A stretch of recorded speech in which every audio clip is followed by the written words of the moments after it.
Could you have lived in the Great Depression, or could you use some of those philosophies now to help yourself during inflation? There's a new buzz term floating around social media, and we're going to talk about that and a few of those philosophies today.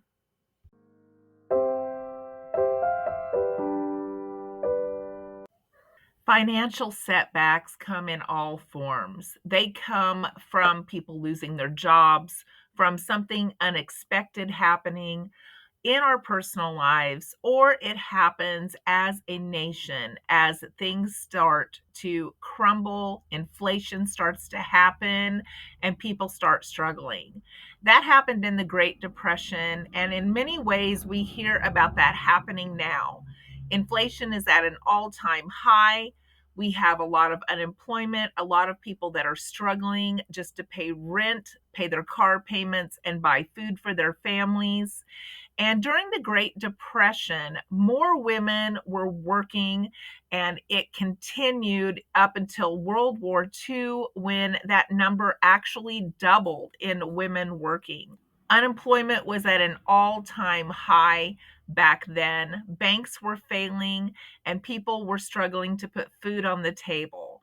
So, as we are looking at those types of things in our history, and we hear about some of those things starting to happen again now, we start thinking about, is this another Great Depression? And if so, could we live in a Great Depression? The famous saying from the Great Depression that we've all heard is use it up, wear it out, make do, or do without.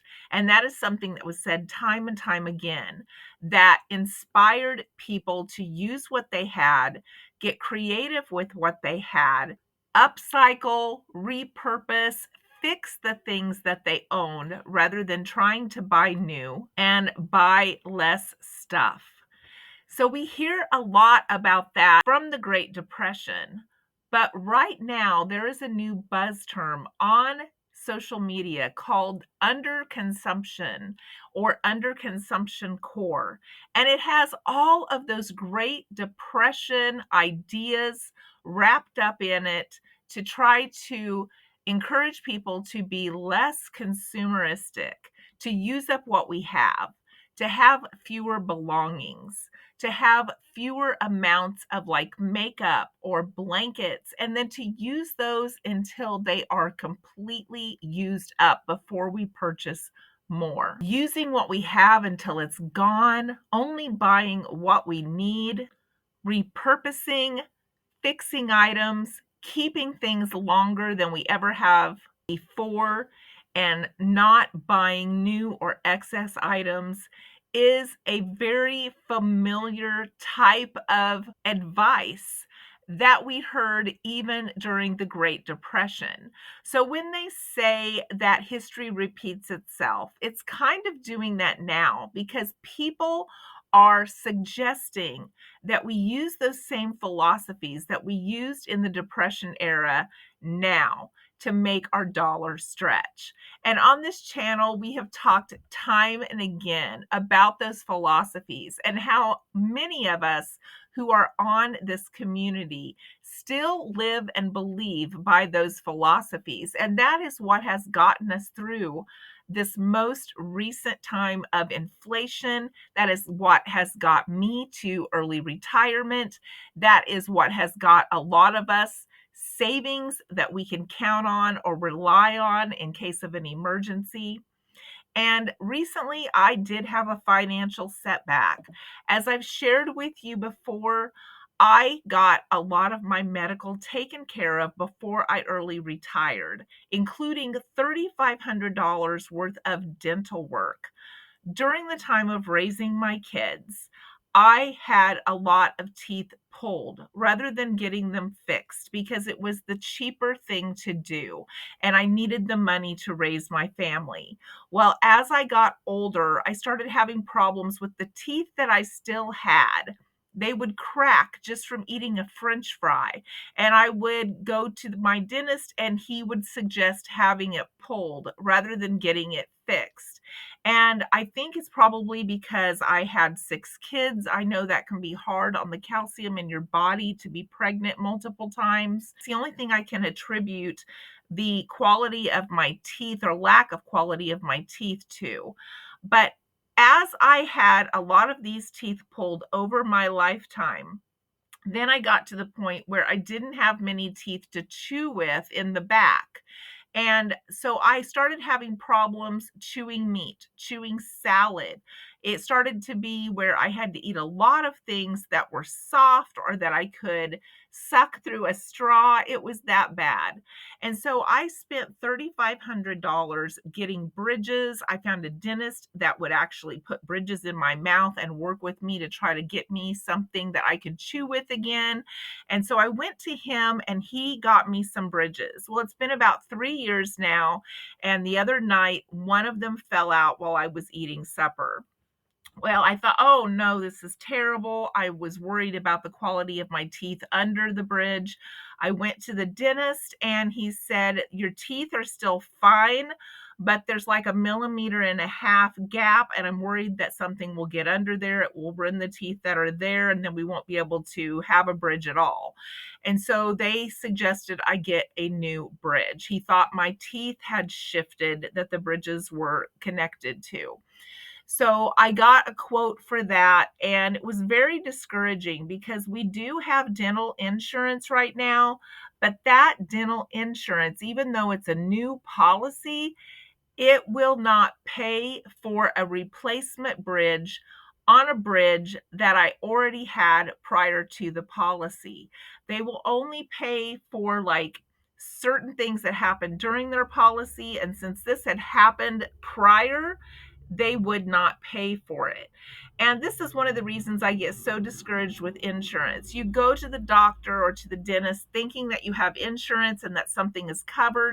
And in my experience, it always seems to be something that isn't covered, and I end up paying for it anyway. But this is what happened. And so they said, we'll give you a 60% discount because it fell out, but your insurance won't pay, and it's going to cost $1,800 for this new bridge to be made. Well, of course, this is very upsetting because that would make me have to dig into my savings if I can't figure out a way to save up the money for it. So I put it on my Care credit card. It gives me 6 months to pay off what I put on there. I put half on there, and then in 3 weeks, when I get the bridge, I'll put the other half. But that will give me 6 months to save up the money to pay it off. Now, I've spoken before about getting things on credit where you pay it off. It's so important that if you do that, that you make that a priority in getting that paid off before it comes due, because if you don't, then they will slap a huge amount of interest on you for the entire period, even if you only owe a couple hundred left by the time that 6 months is up. So I'm going to be working hard to try to pay that off without touching my savings over the next 6 months. But it's another huge financial setback. And so as we experience these things, I rely heavily on my Depression era upbringing. The Depression era was between 1929 and 1939. My dad was born in 29. My mom was born in 31. They were raised like the Depression era. After that, a lot of people did not trust banks, knowing that things could fall apart at any time if they didn't rely on themselves. And that's the way that I was raised. I've also raised my kids like that, with that same philosophy. And my fifth child, who's 30, will even joke and say that she was raised like she was in the Great Depression. But she and the others have skills that they can fall back on, that they know they can take care of themselves when these things happen. And that's what I'm going to do. So I am going to budget my small monthly income to try to pay that off without touching my savings. And those are the things that I do when I have a financial setback. I don't just say, I have savings, I'm just going to chunk it out and pay that off. I say, no, I'm going to cut in other areas. I'm going to live even more frugally than I already do to try to create an excess that I can put toward that financial setback, because I pretend that that money isn't there. And that's been one of my secrets since I started saving for retirement, is I would live on one paycheck, put the other one in savings, pretend the savings wasn't there. And then when I looked at the savings and I said, wow, I've hit $10,000, I'd be like, okay, that is normal for me. And I'm not going to go below 10,000. And then when I hit 20, I did the same thing. That is normal for me. I'm not going to drop below 20, and so on and so forth. And that has helped me not touch that savings, rely on that savings, or fall back on knowing that I have that money if I need it. And the reason being is I know I'm 58 years old. I know I don't have a lot of years that I can produce a lot of high income. And because of my health issues and my back issues, I need to save what I have. So I do not touch that even in financial emergencies. Now, there might be a bigger financial emergency in the future that I might actually consider chunking into that. But for right now, an $1,800 new bridge for my mouth is not one of those that I'm going to touch that savings. And that is because I was raised with that Depression era thinking and philosophy, and I still use it today. So, this underconsumption core, I'm really excited to hear younger people talking about it. It shocks me that they're talking about it like it's a new idea and they've named it something new, but it is flooding social media. And they talk about using up the last crumbs of your makeup, or repurposing something, or using your same 3 pairs of shoes rather than buying a whole gob of shoes. And I just love it that this is starting to make a comeback, because I feel like it's so important for us to learn to use what we have, especially since it's so easy to get credit and to buy things new rather than appreciating and using the things that we already have. That truly has been the philosophy that has gotten me this far in life, is to use what I have, repair what I have, take care of what I have, and not buy new. Look for other things to substitute when I need something, rather than going and buying the item that I know is the thing that would fit this situation perfectly. I look at what else can I substitute instead to get by. I just wanted to bring this underconsumption core to everyone's attention, because you will see videos about it. And I sat and listened to a few, and I just had to snicker to myself. This is great Depression era thinking. This has been around for a long time, but they're all talking like it is a new fad, a new trend, a new idea, when really it's a very old idea. Let me know your thoughts on that. Let me know some great Depression era thinking that you still use today to keep your household running smoothly and keep your savings intact. I hope to see you in the next video.